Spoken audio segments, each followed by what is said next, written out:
Hi. За өнөөдөр яагаад энд ирсэн вүлээ? Подкастынхаа нэг жилийн өмнөхөр тэмдэглэж чаа. Хоёрдугаар шинэ дугаараа бичих байна. Шинэ дугаар нь Шинэ дугаар дээр болохоор өмнөх дугаар дээр та бүхэн сонсон бол битгүүрөө эгогийн талаар юм хэлсэн маш ч өөрийгөө өндрөөр үнэлэх одоос эсрэгээрээ нөгөө талаас нь хараад өөрийгөө одоо дутуу үнэлэх яадаг вэ гэдэг ярилцгаа ирсэн байна. nice. За охтуудаа та хоёроос асуух хоёр асуулт байна. За эхнийхэн шүү заяа. Өнөөдөр ямар өдөр вэ? Подкастын нэг жилийн баярын өдөр. За баяр хүргэе. Баяр хүргэе. За хоёр дахь асуулт юм. За энэ одоо нэг жилийн хугацаанд яг өөртөө гаргасан өөрчлөлт ч юм уу гоё сурсан шинэ юм байна уу? Тэгвэл аль нэгийг нь хуваалцаач. Арай илүү зэгцтэй ярьж сурсан. Тэгээд ер нь бол мэдээлэлтэй аягүй их сурвалжтай ханддаг болсон байна. Өсөлтөө хийх гэж бодсон.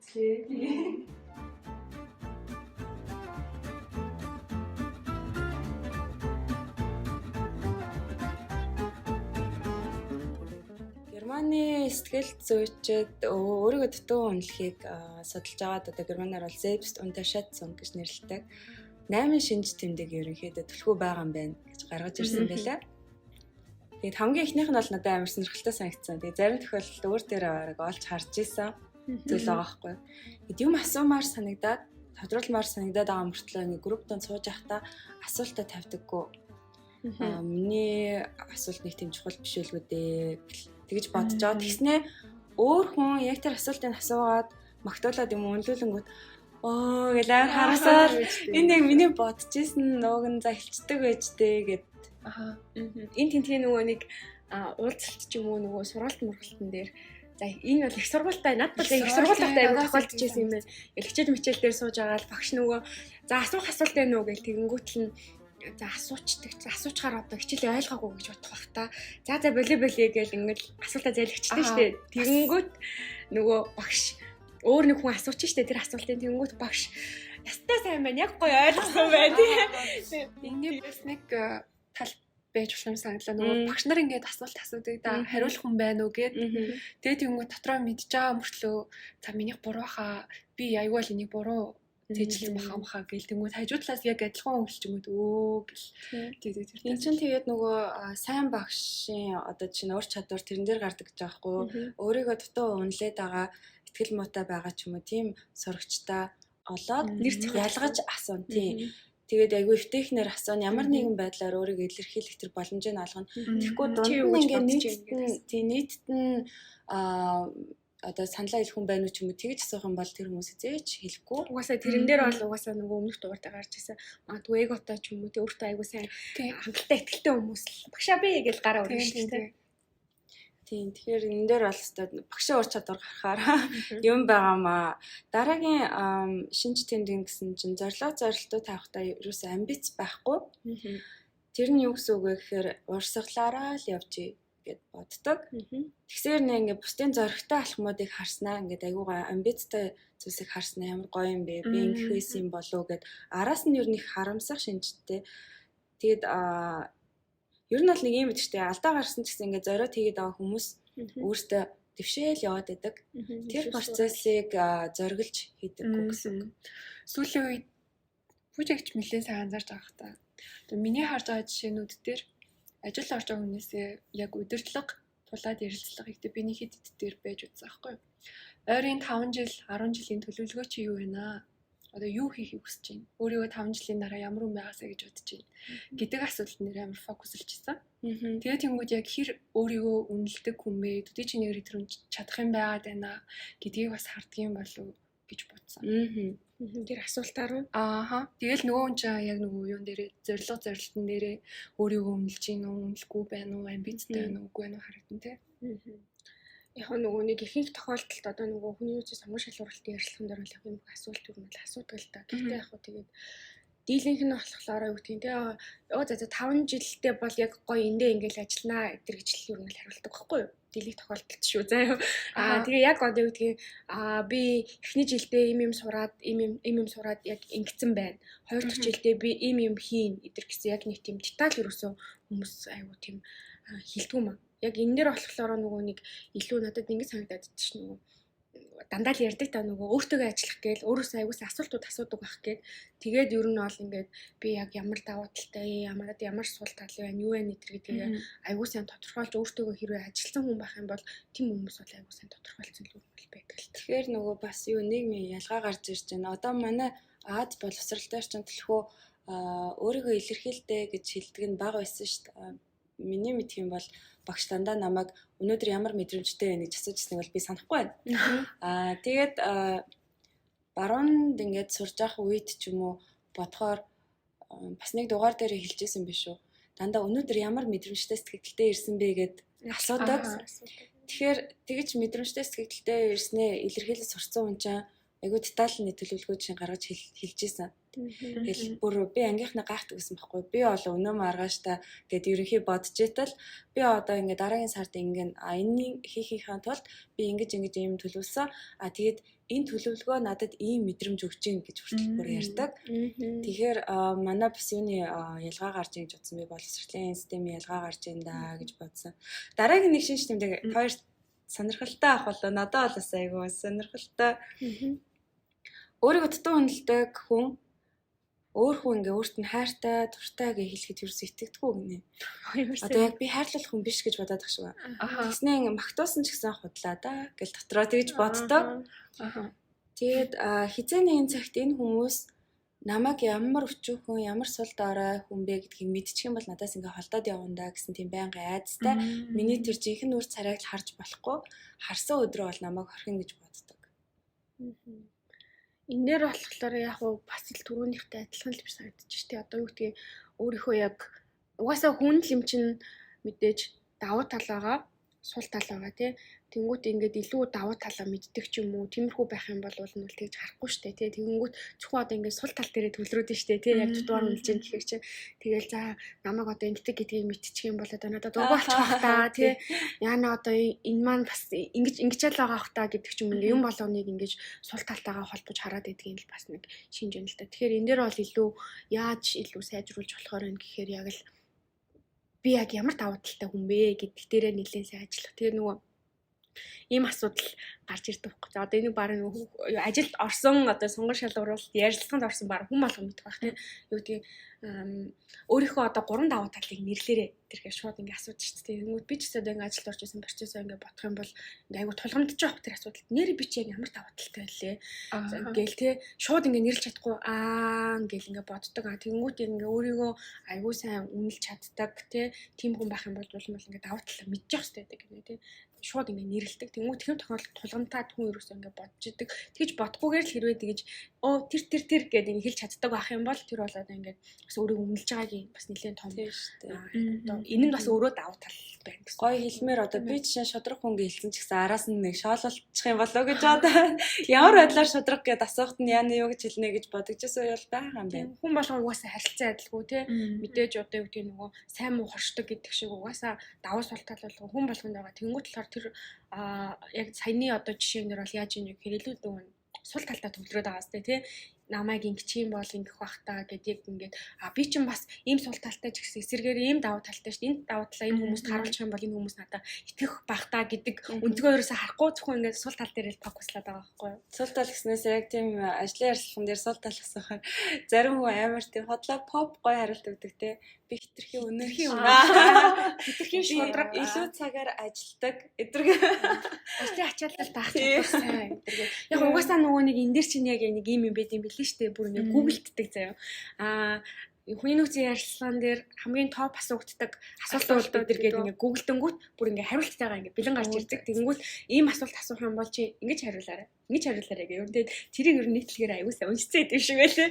Тэгэл за сул талаа хэлэх гэх тэгэнгүүт бол би бол одоо бараг те би жоохон ингээ хоцордог гэх юм бол ингээ ажил тахгүй нэ шүү дээ. Би ер нь жоохон цагийн менежмент дээр бас жоохон маруухан л да. Тэгээд эсрэгээр болохоор энэ хүмүүс яаж байгаа вэ гэхээр би ингээд одоо энийг бас ингээ зөвөр илэрхийлэх чинь бас аягүй чухал гинэ. Би ингээ амар ингээ актив ингээ олон юмнуудыг ингээ зэрэг хийгээд ингээ амжуулж чаддаггүй болохоор юу гэдгийг ингээ жоохон ингээ зарим юм ингээ тулгач гад байдаг байдаг ч юу ингээ зөвөр илэрхийлж бас эргүүлж хэлэх тийм хандлага байдаг юм л. Тийм байна. Тэгээ сая нөгөө нэг магтуулж хин нэгэн багтахаар итгэдэггүй гэдэг дээр нэг багасаа эрдэмтэй хүн даруй шүү, их мөрөн дүлгөн шүү гэл нэг ингэсэн юмнууд бас нөлөөлт юм шиг санагддээ шүү. Тийм ээ. Тийм нөгөө өөрийгөө магтуулаад тахтсан. Айвал энэ бие тоочн моочн гээл манайхны бас нэг магтдгуус бол тал байдаг шүү дээ. Улам Хамраас хүчин гээл тийм хурцлаад дараагийнхаа юм хийх ирч хүчшүү гэдэг талаас нь тайлбарлаж өгөх юм бол магадгүй бас арай өөр хүлээж авах. Тэгэхээр бас яг нөгөө хүрээлэл эргэн тойрон аягүй хамаархан л дээ тийм. Юу гэдгийг нөгөө дандаа тийм нөгөө цаас малгай өмсөх гээл бид нэр чинь худлаа магтаал ч юм уу яг ингээд нэг юм илүү худлаа тийм юм байнга сонсцсон байх юм бол бас дагаад өөрөө хүн худлаа ирч юм да гэх хандлага бас юу гараад ирэх байхаа. Тэрийг шийдэх би нэгэл бүтээж штеп юм л. Нэг гой боломж нь нөгөө юу гэдэм бэл штэ. Зүгээр хүчин чармай магтчих юм уу? Заавал тийм яг бодит жишээн дээр гэж байгаа. Одоо шүмжилсэн ч магтсан ч бодит жишээн дээр би энийг тэгж чамаас харсан учраас фидбек тэр нь тийм би одоо зан чанарыг ч үнэлж байна. Тэгэхгүй чи зүгээр хөөрхөн байна гэвэл биш те. Би чамайг өөртөө ингээ анхаардаг, өглөө фитнест явдаг, энийг чи ингээд хараад те өөртөө айгуу гоё юм байна. Хайртай тэгээд бас юм гоё хүн байна гэж бодож байна. Эдэргүй шал өөр. Тэгэхээр бодтой жишээ юм болов гэж би бол бас бодож байна. Дараагийн шинж тэмдэг нь бид нар сая мэдрэмжийн талаараас ярьж тээ. Баруунд нэг юм байсан. Манайд Аз соёл дараа юм биж магадгүй гэдээ яриад. Гэсэн чи өөрийгөө дутуу үнэлдэг хүн мэдрэмжээ дандаа дарж багасгаж илэрхийлдэг гинэ. Тэгэхээр өөрт тохгүй, таагүй байсан ч гэсэн зүгээрээ. Тэгээ хүн өөрөөс нь асуугаад одоо тэгвэл энийг сонгох уу гэхээр өөрөө мэдтээ. Тэгээд чи яг зүгээр би зүгээр. Бүр амар дарж илэрхийлдэг. Тэхинд ч тийм гай саад болохгүй хичээж байгаа нөөг нь гоё юм шиг мөртлөө эргээд бодохоор тэгээд мэдрэмжээ дарж илэрхийлээд ахаар хизээч өөрийгөө хин нэгэнд хэрэгтэй гэдгийг мэдэрч чадахгүй. Тийм шүү дээ. Энэ дээр яг нөгөө нэг юм жишээ байна л да. За энэ жишээг болохоор ер нь бол ингээд гоё өөрөөр илэрхийлээ явчих. Нөгөө нэг одоо ингээд нэг 3 найз ч юм уу те ингээд аялалт ч юм уу ингээд явжээ гэж бодъё л та те. Тэгэнгүүт яах вэ гэхээр нэг найз нь болохоор ер нь бол ингээд бусаддаа саад болохгүй хичээгээд за тэгэл юу гэдгийг за окей гэж ингээд хэлсэн бүх юмыг ингээд зөвшөөрөл те. За тэгээд надад нэг хамаагүй та нар л болж ивэл та нар минь л болж ивэл эдэргээл нэг тийм өгнүүд байдаг шүү дээ. Тэгдэг нөгөө нэг найз болохоор яах вэ гэхээр ингээд өөрийнхөө ер нь бол нэлээ ингээд байр суурийг мэддэг нэг тиймэрхүү төрлийн түүх ингээд нэг манай найз дөрөв нь тохиолдсон байгаа байхгүй юу? Хүмүүсийн одоо үнцгийг ингээд байн хүлэн зөвшөөрдөг хүмүүс байна шүү дээ. За би яасан ч яах вэ? Би та нар л болж ивэл окей болно. Надад бол нэг хамаагүй дээ гэд ингэдэг хүмүүс болохоор яадаг вэ гэхээр эргэн тойрондоо ингээд нөгөө нэг ghost буюу ингээд байхгүй юм шиг юм мэдрэмжийг байсан ч байгаагүй ч шүү хүн ингээд ялгаагүй окей бүгдийг хүлэн зөвшөөрдөг болохоор тэр хүний ингээд нэгдүгээрт ингээд хүрээлэн саналын сонсгоо болчдөг гинэ. Чи яамаар байна, нэмэр байна, энэ чам тухтай байна уу, тухгүй байна уу гэдээ ер нь бол сонсгоо болчдөг. Тэгээ ер нь бол яг ийм хүмүүс бол эсэргээрээ бас яг нөгөө тийм байдлаасаа болоод ингээд хүрээлэл дундаас юм шахагдах магадaltaй байдаг. Нөгөө талдаа болохоор яг ингээ өөрийнхөө ингээ үн цэнийг мэддэг. Яавал одоо би надад тухтай байх юм, яавал тухгүй байх юм, ямар зүйлээс би одоо ингэж нөгөө таашаал авах юм ч гэдэг юм уу те юунд дуртай дургууг ингээ илэрхийлж чаддаг хүмүүстэй болохоор хүн арай илүү хайрцдаг гинэ. Хүндэтгэж харьцдаг яг ингээ хүнсээр харьцдаг. За юу гэдгийг те чи ийм юм хийвэл чамд ингээ болохоор байна уу гэд. Яа тэгэхээр нөгөө хүн чинь хэрэг болохгүй ах юм бол илэрхийлждэг учраас за нэр маань тэр маань нэрнгээсээ ингээд нөгөө ингэчих юм бол нэг жоохон дургуцгаад идэх шүү яах юм бол хийх юм бол гэдгийг ядаж ингээ асуудаг байд юм л эргэн тойрон. Тэгэнгүүт нөгөө эсэргээрээ яасан ч яах вэ гэдэг хүмүүсийг бол хизээч саналын сонсдоггүй зүгээр л ингээд тоохгүй өнгөрөө шүү. Нөгөө юу штэ бусдад хайрлуулмаар байвал өөрийгөө хайрладаг бай гэдэг шүү. Яг л тэрэн шиг бусдад үнэлүүлмээр байвал хүн өөрийгөө ч гэсэн үнэлдэг байх хэрэгтэй юм байна л да. Яг үнэ тий. Санал нээлж байна. Айгу олон дурсамжууд гэдэгний урдаар яваад өнгөрчлөө бүр баг ярих гэжсэн юм мартсан тал 5 дахь шинж тэмдэг рүүгээ оръё. Тэр нь болохоор сохор Азийн талаар. За сайхан зүйл өөрт нь тохиолдох юм бол сохор Аз гэж дандаа боддог. Хэдий өөрийнхөө уур чадвар даваа талаараа амжилтанд хүрсэн байсан ч гэсэн Аз тохиолоо гэж боддог маш тийм харамсалтай кейс байдаг юм байна. Наач юм болоо. Энэ дээр болохоор нөгөө нэг юу санаанд орчлоо. Би нэг саяхан сонссон юм аа. Дэлхийн одоо ингээд хүн амын дунд хийсэн юм судалгаа байна л да ажил хийдэг хүмүүсийн дунд. Тэгсэн чинь ингээд юу хийвэл ямар одоо үйлдэл гарах юм бол одоо ингээд чи амжилтанд хүрэх вэ гэдэг юм асуулга явуулсан юм байна л да. Тэгсэн чи одоо дэлхийн нийтэд бол 1-р номерт нь юу гэдгийг хамаг хүчээ дайчилж хичээх хийх гэж байгаа юм а тултал нь сайн сурцсан байх гэд ингээд ийм хоёр зүйл ихний хоёр фактор одоо үнэлэмжүүлж гарч ирсэн юм байна л да. Тэгсэн чи Японд бас энэ судалгааг ингээд хийгээд үтсэн байна. Тэгсэн чи Японд яасан бэ гэсэн чинь за хүчээ дайшлах гэдэг бол мэдээж чухал гэд нэгт орчсон чи хоёрт нь амар сони юм орж ирсэн гинэ. Ингээ хүмүүс ингээ дэлхийн нийтэд ингээ шоконд оруулсан. Тэгсэн чинь тэр Наз гинэ. Юу яавал чи амжилтанд хүрэх юм бэ гэсэн азтай байвал амжилтанд хүрэх ингээд орж ирсэн. Тэгээ яадаг вэ гэсэн чинь ерөнхийдөө энэ нөгөө юм нөгөө шашинтай улс орнууд байна шүү дээ тийм шашныг нэлээд одоо ингэж айгу юм сүсгэлж авч нийтээрээ ингээд азанд итгэдэг бурханд залбирдаг ер нь бол тийм улс орнууд илүү түгээмэл ажиглагдаж байгаа Наз гэдэг зүйлийг амар том хүчин зүйл болгодог.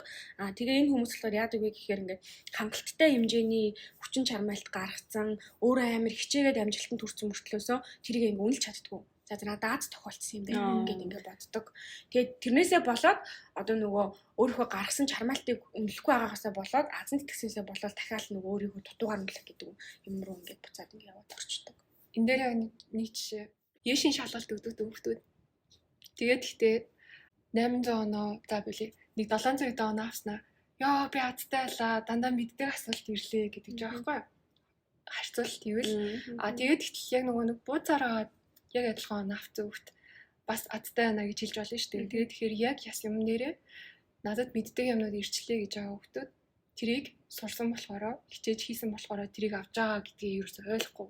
Айгу буруу юм бодоод яваад байгаа байхгүй юу? Яг үнэ тийм байна. Азтай байлаа л гэх юм уу те.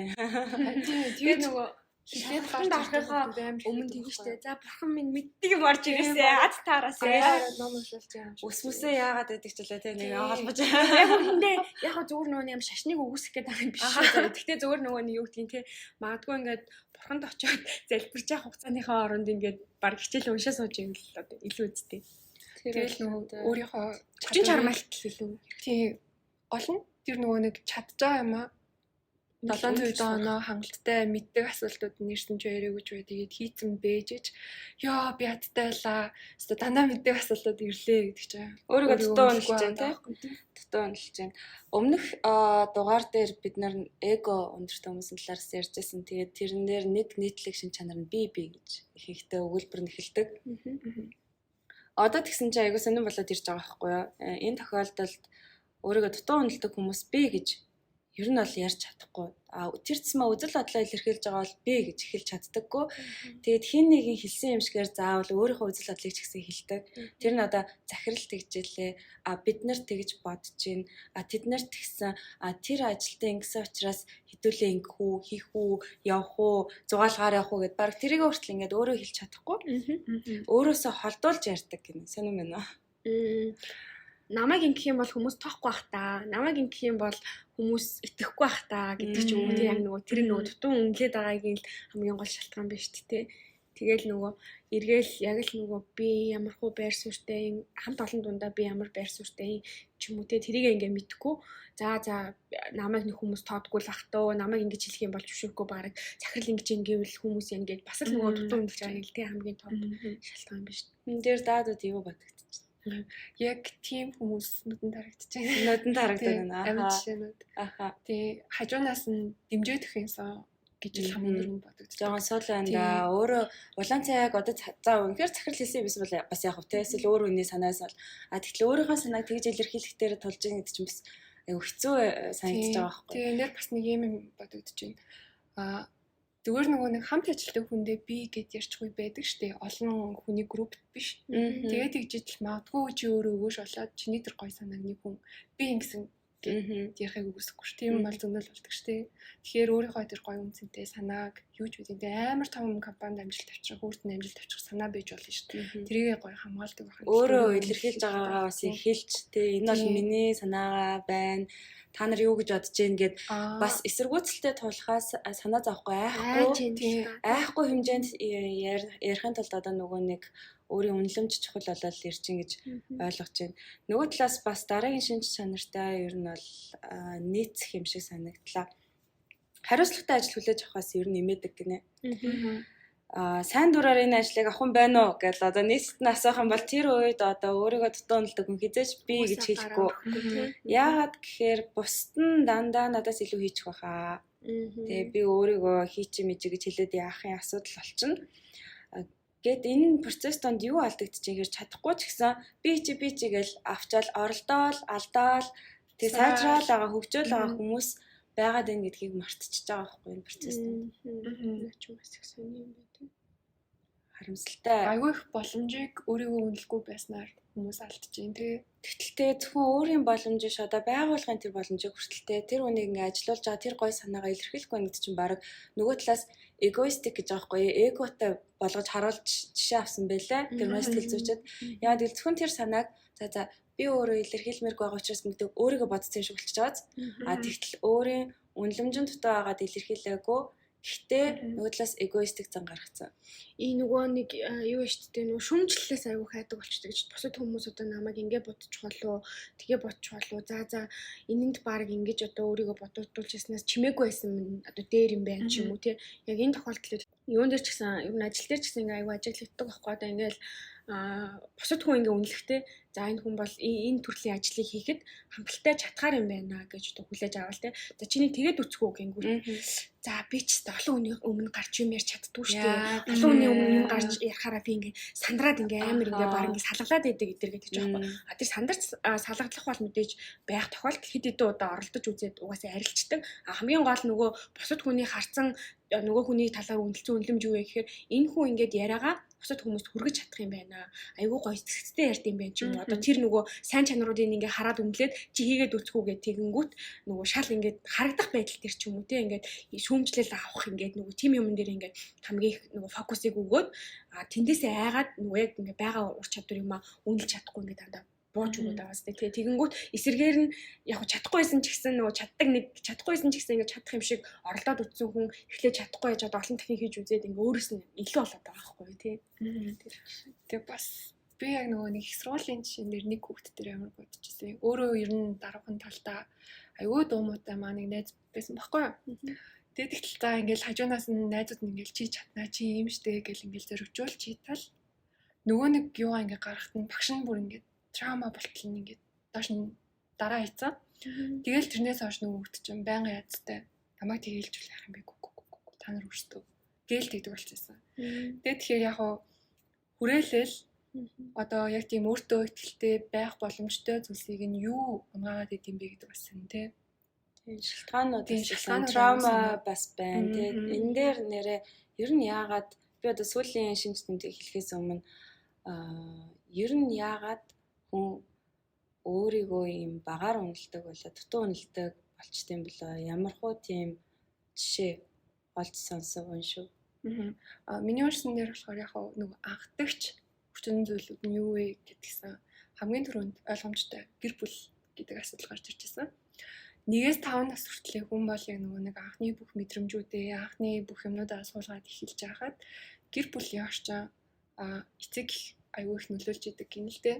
Тэгээд Сатин гэдэг нэг хүний судалгаагаар хаалттай нээлттэй гэр бүл гэж хоёр төрөлт гэр бүлийг ангилсан байгаа. Тэгээд тэгсэн нөгөө хаалттай гэр бүл яадаг вэ гэхээр хоорондоо ярилцдаггүй, бие биенийхээ санаа бодлыг дэмждэггүй. Ерөөсөө тоодгүй нөгөө гэртээ яг нөгөө нэг ингээ уцаа авах ингээл юу ч хийхгүй ингээ сууж идэг. Тэнд ямар хөвгт өсөрт төлөвшгүй ямар иргэн бий болох бас ойлгомжтой яг хаалттай байхгүй. Тэгээд тэгсэн нөгөө тал нь болохоор нээлттэй гэр бүл. Нээлттэй гэр бүл бол ингээ бүх юмаа ярьдаг. Шүүмжлэгч бай, одоо ингээл болж байгаач бай, айгуу гоё магтаал, хэцүү юм дээр нь ч ингээл туслал. Тэгээд тэгэхээр нээлттэй хөвгт бий болж идэг. За ингээ гэр бүлтэй ингээ хаалттай нээлттэй байх зан чанараа бол ерөнхийдөө 1-5 наснда хүн ингээ тодорхой хэмжээгээр суулгаад авдаг гинэлтэй. Гэр бүл гэхдээ насан туршдаа дагаал явж штэ. За үргэлжлүүлээд ингээ нийгмийн амьдралд багаасаа ингээ сургуульд оролцоод эхэллээ. Тэгээд тэгтэл хүн нөгөө нэг шууд 1-р ангид оронгуудаа хүүхд болгонтой ингээл найзлал идэг хүүхдүүд нэг тастаа. Ингээл найзаа хайгаал ингээл яаж чадахгүй ингээл яах вэ гэж байгаад л хүүхдүүд ансаараа байдган тастаа гэж. Тэр яг нөгөө нэг хаалттай хүн болж гинөө, нээлттэй хүн болж гинөө гэдгээс шалтгаалдаг гинэ. Багш яа чухал байд юм бэ гэдэг яг энэ дээр гарч ирж байсан. Нөгөө нэг хаалттай байгаа хүүхдүүдийг нийгэмшүүлээд илүү нээлттэй болгоход нь туслах боломжтой хүн бол гэр бүлээс үргэлжлүүлээ багш байдаг гинэ. За хэрвээ айгүй үнэхээр мундаг чадвартай багш байдаг бол аль болох нөгөө олныг хамруулж одоо яг нөгөө гэрлэгч хэлсэн шиг ингэж тэр хүүхдийг нээлттэй болгох юм бол одоо өөртөө итгэх өөрийгөө үнэлэх үнэлэмж нь бага хэмжээ ингээл нэмэгдээл дээшлэл яваад идэг амт юм байна л да. Хэрвээ тийхгүй бүр нөгөө нэг яг нөгөө түрүүний бүжигч хэлсэн нөгөө игнордулцдаг найз шиг болгочих юм бол тэр хүүхэд эргээд ажилд орлоо сургуулаа төгслөө өөрөө чадаад байдаг. Тийм хүмүүс чинь тэр тусмаа заяа. Өөрийгөө дутуу үнэлдэг хүмүүс ингээ өөртөө ярьж ингэж ганцаараа ингэж байсараад аюу хэм мэддэг. Айгүй мундаг потенциалтай хүмүүс болдог болох талтай. Тэгээ гол нь тэрийг нөгөө илэрхийлж чадахгүй насан туршдаа даах аюултай байдаг. Ер нь бол сургуулийн насандаа хүн өөрийгөө үнэлж өөртөө итгэж сураагүй бол. За тэгээ бас нэг сургуулийн хүчин зүйл нь найз нөхөд. Одоо нэг давмгаалдаг найз байдаг бол эсвэл шоглдог бол одоо нөгөө шоглуулсаар байгаад хүмүүс бас өөртөө итгэл өөрийгөө үнэлэх үнэлэмж гэдгийг бүр хүмүүсээ алдчихдаг тийм жишээ байдаг гинэ. Энэ дээр надад юу санаанд орж байна л да. Одоо зөвхөн хамгийн энгийн жишээ бас өмнөх өөрийнхөө кейс түүхээс бодонгот бас л хуучны багын л дурсамжтай л холбогдчихсэн юм байх та. Бас нэг хэсэг анх бүр ажилд орж эхлэхээс өмнө бол өөрийгөө санаа бодлоо шууд би илэрхийлдэг байсан байхгүй юу. Тэгээд нэг үнэлэмж баг гэхээсээ илүү хилчүүл яана гэсэн тийм нэг айдас хилчгээр хүмүүс яаж реакцлах вэ гэхээр нэг юм байгаа ах одоо яг өөрөөсөө санахгүй. Тэгээ би биччихдэг байсан байхгүй юу. Тэгээ бичээд нөгөө өндө өгчдөг загтмагтал болгоод. Тэгээ нөгөө хэлхээс айгаад хэлэхээр ингээд нэг эвгүй байгаад мэдрэмж байгаад тэгээ би ингээд байгаа болохоор ингэдэг байхгүй юу. Тэгээд тэр өдөр юм хэлж чадаагүй байхгүй юу. Тэгээ дотроо болохоор би ингэж бодоод байгаа байхгүй гэл ингэндээ ууг нь аль би ингээ хайрлаад ингээд байгаа байхгүй юу ч юм уу. Тэр болгоныгаа ингээ бичээд тэгээ одоо бас амар айгуу нэгтэй түүх ярих гээд байна. Тэгээ тэр нэг айгуу гайгүй амжилттай явж исэн чинь нэг ингээд удаа бүр айгуу уртын бичээд нэлээд л хүнд үе байсан юм шиг байгаа. Айгуу уртын бичээд ингээд өгөөд өгсөн чинь тэр авсан хүмүүс маань одоо баг уншихчгүй нөгөө миний бичсэн юмнууд ингээд цааснууд ингээд шууд шидэнгүүтээ өөрийгөө амаар ингээд тэг үгээр илэрхийлж чадахгүй зүгээр бичдэг тийм өчөөхөн л байгаа зү чи шууд тэгсэн байхгүй юу? Тэгсэн чинь тэрнээс хойш би яасан гэж. Тэр үед бол яг амар гомдож байгаа. Гэхдээ тэр намайг яаж хурцлсан гэхээр би окей би өөрийгөө тэг үгээр ч гэсэн зүгээр ингээд амаараа илэрхийлж чаддаг тийм хэмжээнд болно. За тэрнээс хойш бол одоо дандаа санаагаа илэрхийлдэг гэж хэлэхгүй. Гэхдээ ер нь бол 100-ны дээлэнх хувьд нь бол хэлмээр байгаа юмас хэлцдэг болсон. Nice. Захаагийн чи игнорцсон хүн чинь баг амар тийм бахархалтай сайхан юм эзэм шүү. Тэр хүн чинь хүндээ бас ингэ талархах. Ер нь ингэ хүний хурцлсан үйл явдал бас ингэ хамгийн юм ингэ бүр өөрчлөх хандлагатай байдаг шүү дээ. Түрүүний нөгөө яагаад хүн ингэ өөрийгөө дутуу үнэлдэг болд юм бэ гэдэг одоо мэдээ шалтгаанууд байгаа шүү дээ. Ингэ зүгээр байж бас тийм болохгүй тий.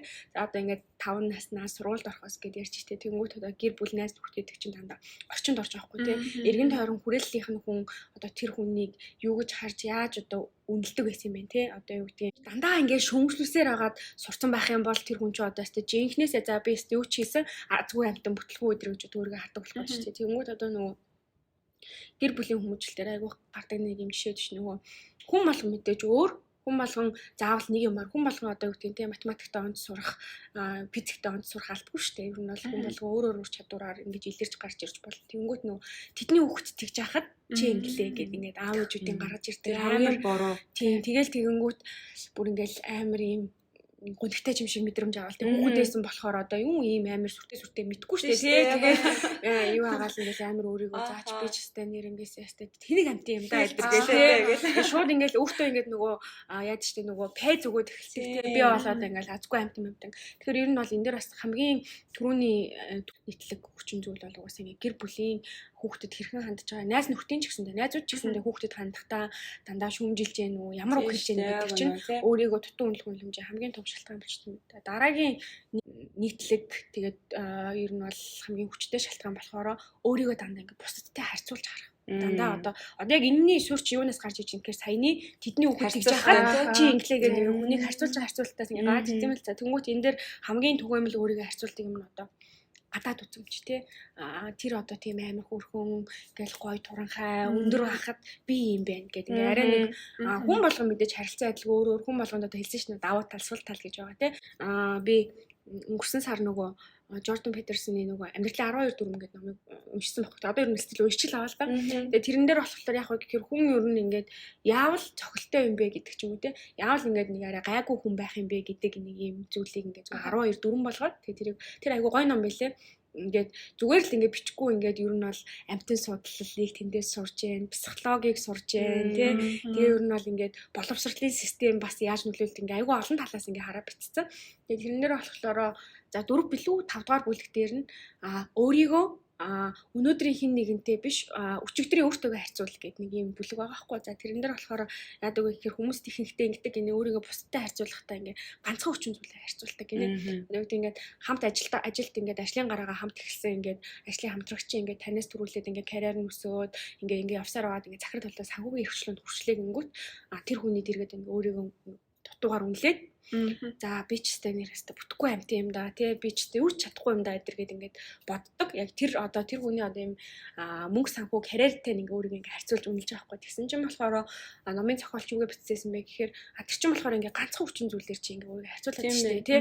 Дэрэгт нь одоо юу гэдгийг чамтай ингээ хамт орсон хүн чинь чамаас төрүүлээд ингээ амжилтанд хүрээд мөнгөтэй олцсон ч гэсэн ар гэрт нь ингээ магадгүй асуудал өгдөг бол яах юм бэ тий. Ингээ гэр бүлийн салалттай үр хүүхдтэйгээ уулзаж чадахгүй цаана нэм аз жаргалтай эрүүл харилцаа гэж байхгүй хахад чи тэр хүнтэй өөрийгөө харьцуулах яах юм бэ? Дэрэгтэн чи ингээд хангалттай сайхан гэр бүлтэй хүүхдүүдтэйгээ орой ажиллаад хараад ингээд сайхан цагийг өнгөрөөдөг байх юм бол эн чинь ингээд харьцуулалт биш шүү дээ. Эн чинь чинь өөрийгөө үнэлэх хүлэмж биш шүү дээ гэж гарч ирж байгаа хгүй. Тэгээ тэрэн дээр болохоор яг өөрийгөө бусдад харьцуул гэж байгаа юм биш. Ер нь бол өөрийгөө аль болох өчтөр хэм байсан бэ гэдэгтэйгээ л харьцуулах ёстой. Яаж илүү сайжирсан? Одоо яг түрүүн төслийг хэлж байгаа жишээн дээр одоо өөрийгөө илэрхийлж чадахгүй ингээд цахаа бичдэг байжгаад үгээрээ илэрхийлж чаддаг болсон гэдгээ ингээд харьцуулах ёстой байтал ингээд хүний нэг өөр нэг ганцхан фактор тэр юм. Тэгээ бүр харьцуулмаар бол олон хүчин зүйлээр олон талаас нь харж харьцуул тээ. Тий яг үнэ харьцуулах үнэхээр яг магадгүй нүг тийм тохиолдол байдаг шүү дээ. Бусад хүний амжилтыг харж мотивац авдаг байх юм бол олон юмыг юм харьцуулсан шиг харьцуул гэж байна. Яг бас нэг юм байсан. Өөрийгөө дутуу үнэлдэг хүн юмнаас ингээд дандаа болохгүй байгааг сөрөг юмыг олон арчдаг болчдөг гинэ. Өөр дээрээ ч ихсэн ингээ өөрийнхөө хамгийн болохгүй байгаа юмыг хараад чадахгүй байгаа юмудаа ялгаад хараад ах юм байна. Тэгээ магадгүй нөгөө хүнтэй харьцуулахдаа хэрвээ санхүүгийн асуудалтай тэрэндээ амар хямарч байгаа. Яг тэр эмзэг юм бодох юм байна. Эмзэг гэж бодсон, дутуу гэж бодсон.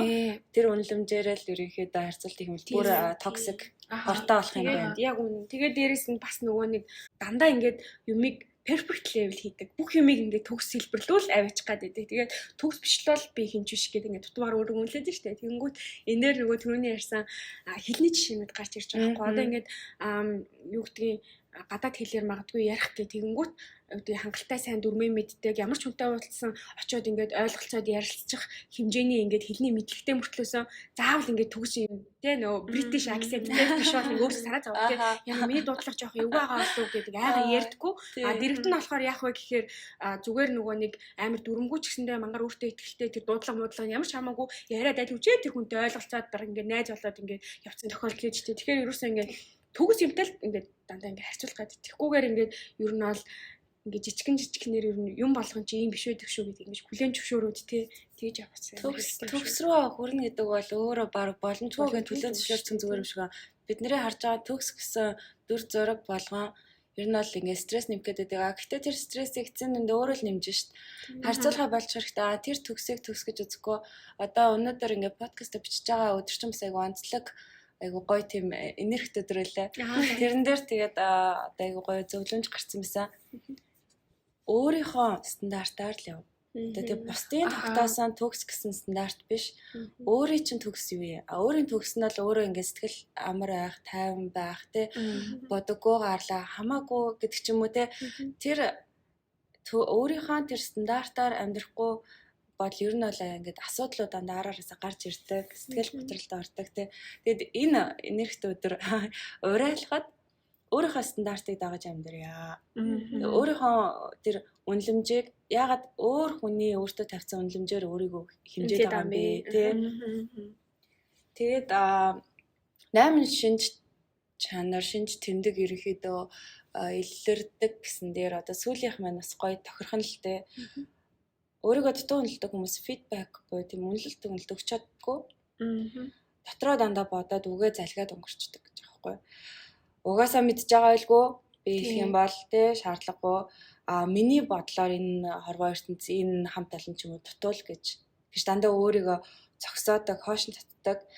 Тэгээд энэ давшранд хэлэхэд бол өөртөө хайргүй хүн өөрийгөө дутуу үнэлэх талтай байдаг гэсэн юм дүгнэлттэй байгаа. Давуулан үнэлдэг хүмүүсийг бид нар нэг эго өндөртэй хүмүүс гэдэг талаас нь бас ярьсан.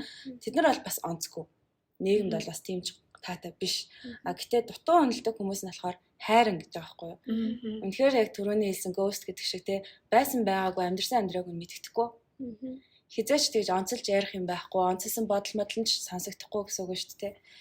Тэр тусдаа би хүн болоод төрсөн өөр хин нэгнээс нэ А, Б гэдэг хүнээс ч юм уу гарах тэр санаа биш шал өөр original өөрийн гэсэн тэр бодол санаа гарах байсныг илэрхийлэхгүй байсаар агаад хорвоод ирчээд тэгэл хоосон ч юм шиг эргээ буцаад явна. Өөрийг шүүмжлсээр аваад аргатай буцаад явна гэдэг бол амар хайран санагдаж байгаа байхгүй юу.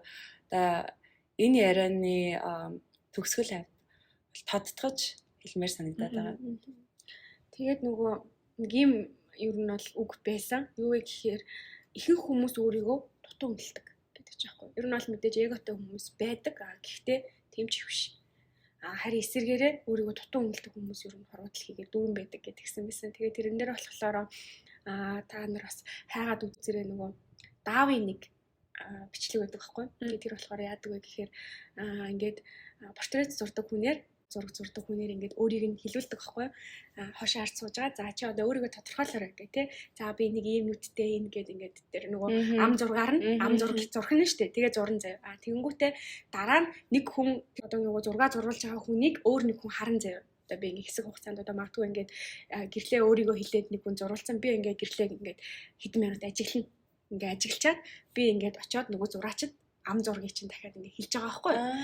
Тэгээ ингээд хоёр зураг гарч ирэх нэ. Нэг нь болохоор өөрийгөө хэлсэн, нэг нь бусад хүн тэнийг харсан зураг хоёрыг ингээ харьцуулаад ингээ гаргаж ирдэг. Тэр аюу тийм нөгөө overwhelming уйлуулдаг юм болчихлоо байхгүй. Тэгээ тэгсэн чинь тэрний үр дүн яадаг вэ гэхээр өөрийгөө ингээ хэлсэн хүний зураг дандаа ингээ амар муухай байдаг.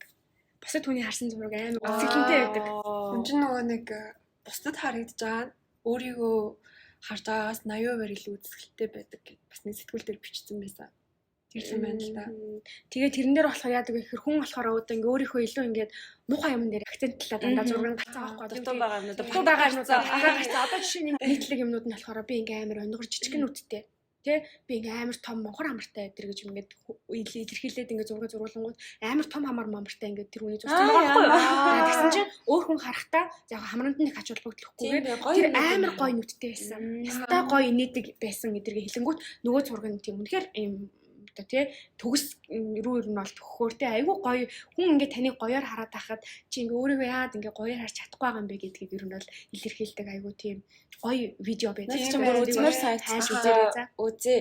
Тэгээд подкастынхаа одоо ихэнх хэсэгт дурдсанчлаа 1 жилийн ойг тэмдэглэж байгаа. Бид тэгээд айгүй баяртай календар дээр ингээд бүр тусдаа бичээд авсан юм билээ. Подкаст хийнэ гэж зориглоод гурлаа хоорондоо яриад нэрээ олоод тий подкаст ярилцлага гэж зүгээр ярилцлага байхгүй заавал ингээд гоё судалгаатай өөрсдийн бодлыг илэрхийлсэн тэр дундаа сэтгэл зүйн асуудлууд за бүр дэлгэрэнгүй гэвэл ажил дээр их тохиолддог сэтгэл зүйн асуудлууд дээр яаж хандвал зүгээрээ яагаад тэр болдог вэ гэд хоорондоо ярьж байгаад ингээд сонсчод байгаарай гэд сувгаа гаргасан нь бол дахиад бид нэр шүүмжлээс яагаагүй фидбэкээс яагаагүй өөрсдийгөө бас тодорхой хэмжээнд үнэлж чадсан алхам юм байна гэж бодоод байгаа байхгүй 1 жилийн аяа дээр хэлэхэд баярлаа. Бас яг нэг юм хэлчихсэн байхгүй. Өөрийгөө аягүй дутуу үнэлдэг хүмүүс яад юм бэ хийгээд үзээ алдалт хэрлээд алдгаасаа илүү онох нь илүү юм сураад авдаг тий. эхлээгүй байсан бол одоо гуруулаа шал өөр юм яриад сууж байгаа. Хааны газар яг гуруулаа уулзж байгаа. Тэгээд уулзаа сууж байгаа гэж бодож байна тий. Хоп бацсан ч юм уу. Хоп бацгаа болоо топ гэрдэг Тийм болчихсон. топик ярьдаг болсон. Тэгээд айгүй сонирхолтой юм чинь тэгэл нөгөө хит хитэн дугаараа бас өөр улсын, хотын гоё зүйлийг бас мэдээлэл түгэж өгчээсэн. Сүүлд бас яг уу ковид гэж явах тийш явахгүй. Улаанбаатар хотынхаа үзэсгэлэнт нэг хэсгээс дандаа гэж хэлдэг болсон. Гэхдээ бодоод үзэхээр хамгийн гоё нь цаг гаргаж үндсэн ажил ч юм уу, гэр хувийн амьдралын ч юм уу тэрнээс өөр сэдвийг сонирхож уншиж харж тэр тухайгаа илэрхийлж ярьдаг. Нэг ч гэсэн хүн бас хэрэг болчих байлгүй гэсэн үднээс өөртөө туршлагыг ч гэсэн ичиж заахгүй хуваалцдаг. Энэ нь өөрөө их том алхам байх. Тэгээд өөртөө бас нэг үнэлэхгүй байж байгаа л за чадахгүй байхтайгаа өргөцсөн байсан бол тэгэл Хин ч намайг сонсохгүй байх таа гэж бодож. жирийн ирээд буцдаг хүмүүс ч хэл байх байсан болов. Тэгээд санаагаа илэрхийлсэн болгон ер нь бол мэдээж хүндэтгэлтэй илэрхийлнэ.